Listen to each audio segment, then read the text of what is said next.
Jadi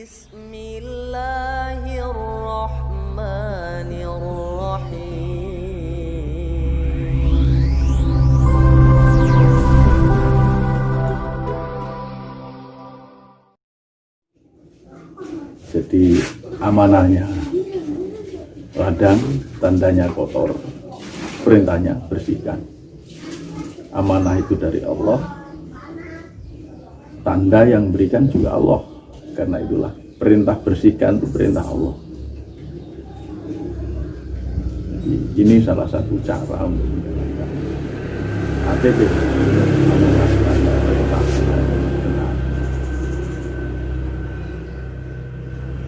Jadi ya udah, jalankan perintah, ya perintah, jalankan aja tanpa embel-embel apapun. Nah, itu baru murni ketaatan. Jadi bukan karena bukan karena ladangnya kotor, karena ladang kotor itu tanda. Bukan karena ladangnya ingin bersih, ladang bersih itu hadiah dari Allah. Itu hanya pahala. Jadi kita tidak cari pahala, tidak cari apa ya. Jadi kita hanya jalankan perintah Allah. Kita jalankan perintah Allah itu kalau masih ada tendensi, masih ada keinginan agar ladang bersih, itu berarti kita menduakan. Jadi menduakan Allah dengan ladang yang bersih, menduakan. Satu Allah, satu ladang yang bersih. Nah, ini namanya ya syirik. Ya. Kalau saya membersihkan ladang karena ingin ladangnya bersih dengan kemampuan saya, dengan peralatan yang tersedia, nah itu kafir. Allahnya hilang, berarti kafir.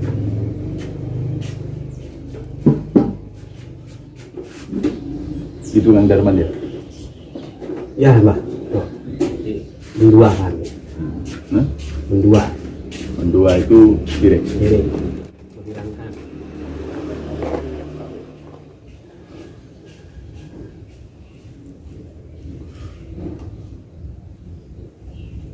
Ya di sini jam-jam segini sepi ya, tidak banyak aktivitas karena memang situasinya itu situasi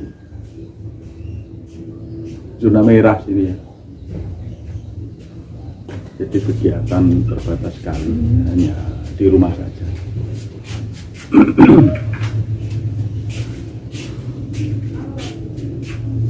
Kita nikmati apa yang ada di rumah, kita maksimalkan, kita tingkatkan kesadaran kita terhadap Allah. Ini kesempatan untuk kerasan di rumah. Kita dipaksa untuk kerasan di rumah. Kadang ada di antara kita yang justru kalau di rumah itu stres, kalau di luar baru fresh. Ada ya gitu. Kita tidak menjadikan rumah kita itu surga kita. Baiti jannati, rumahku surga.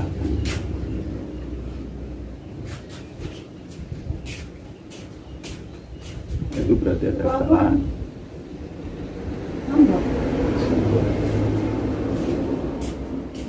Lancar terus.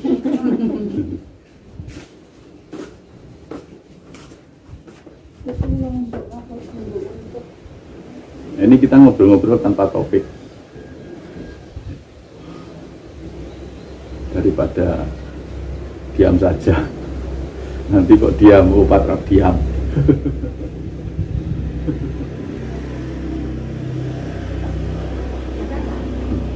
Jadi nyari apa adanya gitu Pak. Oh iya, Bukan mengada-ngada. bukan ada apa adanya. Kita memang seperti ini. Iya. Mau dibikin apa lagi? Kita memang ganteng seperti ini. Mau dibikin jelek juga sulit. Terima aja. Terima aja. Terima aja, bersyukur aja. bersyukur terhadap apa yang ada saat ini di sini. Jadi bersyukur itu ya saat ini di sini.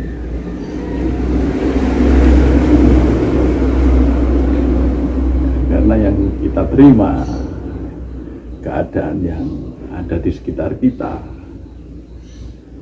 semuanya lah, yaitu afal Allah, itu perbuatan Allah.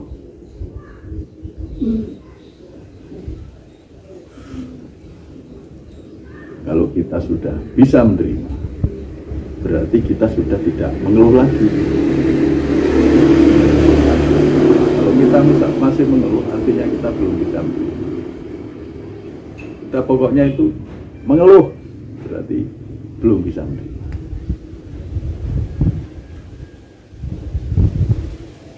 Menerima itu tanpa mengeluh, baik dalam hati kita, baik pikiran kita maupun ucapan atau perbuatan kita, tidak ada keluhan.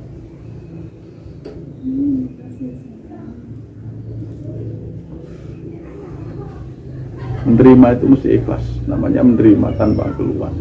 Apa adanya kita bisa menerima, berarti kita ikhlas. Kita sudah bisa menerima apa adanya, legowo, tanpa mengeluh, tanpa tendensi apapun. Tidak ada tendensi apapun. Lalu kita bisa bersyukur. Jadi menerima itu dasar sekali. Kemampuan kita untuk menerima secara ikhlas, menerima yang betul-betul menerima, itu bisa menghilangkan kesombongan, bisa meredakan emosional, amarah yang bersifat emosi, amarah yang dari ego, itu bisa reda. Kalau kita bisa menerima, itu kita bisa menyadari bahwa kita tidak punya kemampuan apa-apa. Nah, itu kedasatan dari energi menerima.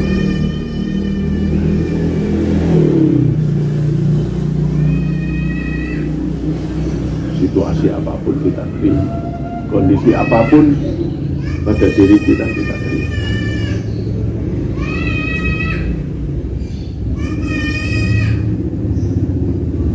Kita sadar bahwa itu perbuatan Allah. Nah, itu menerima. Kalau sudah begitu baru kita bisa bersyukur. Bersyukur dalam hati, bersyukur dalam pikiran, bersyukur dalam tindakan. Dan akhirnya apa? Akhirnya setelah kita bisa menerima, kita bersyukur, menumbuhkan satu keyakinan terhadap Allah, keyakinan terhadap pertolongan Allah, yakin dan percaya bahwa Allah itu menolong hidup kita.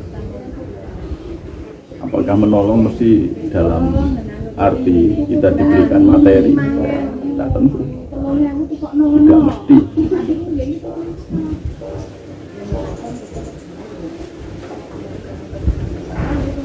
Tapi yang jelas kita akan diberi kemuliaan, kebahagiaan hidup, ketenangan hidup, kedamaian hidup, baik secara materi kita oleh masyarakat dianggap berkurang karena kita standar, atau dianggap sedang karena rata-rata standar ekonomi, atau dianggap lebih dari masyarakat karena berada di atas standar ekonomi, dan dianggap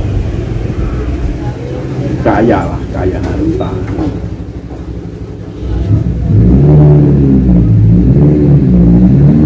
Itu sama saja bagi Allah, tidak pengaruh apa-apa.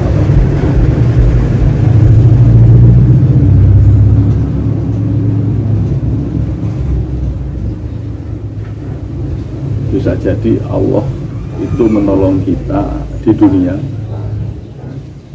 bisa jadi Allah menolong kita di akhirat.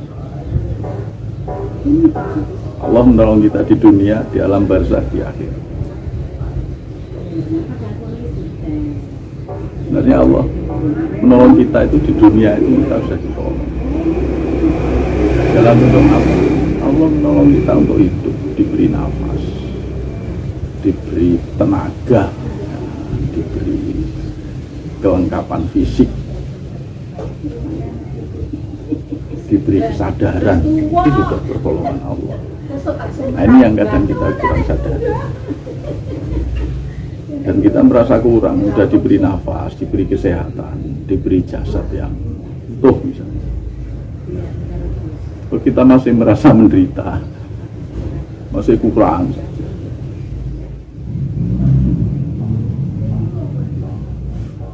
Perasaan kurang itu kan dari ego. Jadi kita harus takholi dulu. Kita harus takholi dulu. Takholi itu pakai kho, bukan hak.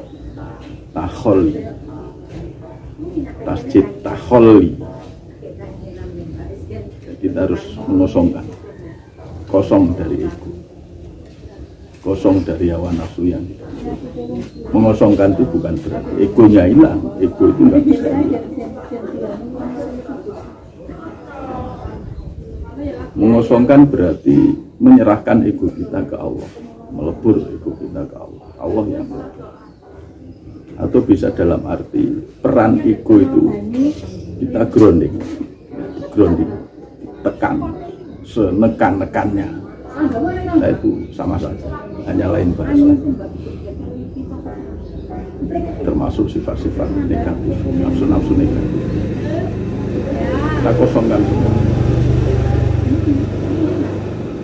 Karena yang berhak atas diri ini hanya satu, Allah Subhanahu wa ta'ala.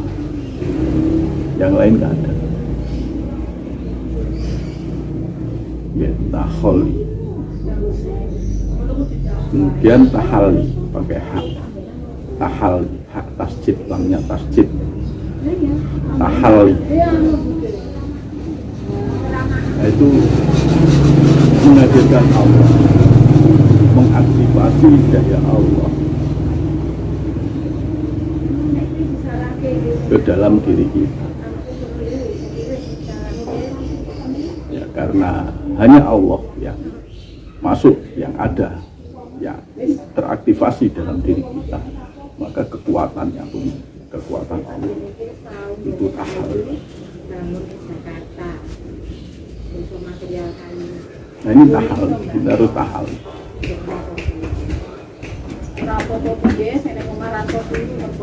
Kalau kita nggak berserah, la haula wala quwwata illa billah, kita nggak bisa tahan.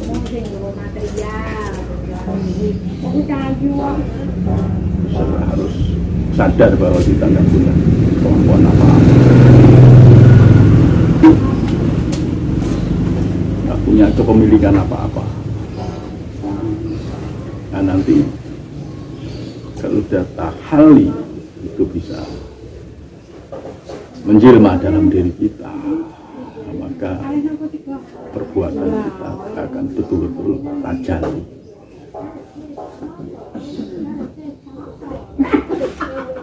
Perbuatan yang tajalli itu parameternya ya ATP itu amanah tanda perintah. Tapi dalam kesadaran bukan hanya dikatakan saja. Kata-kata ini kan hanya untuk komunikasi.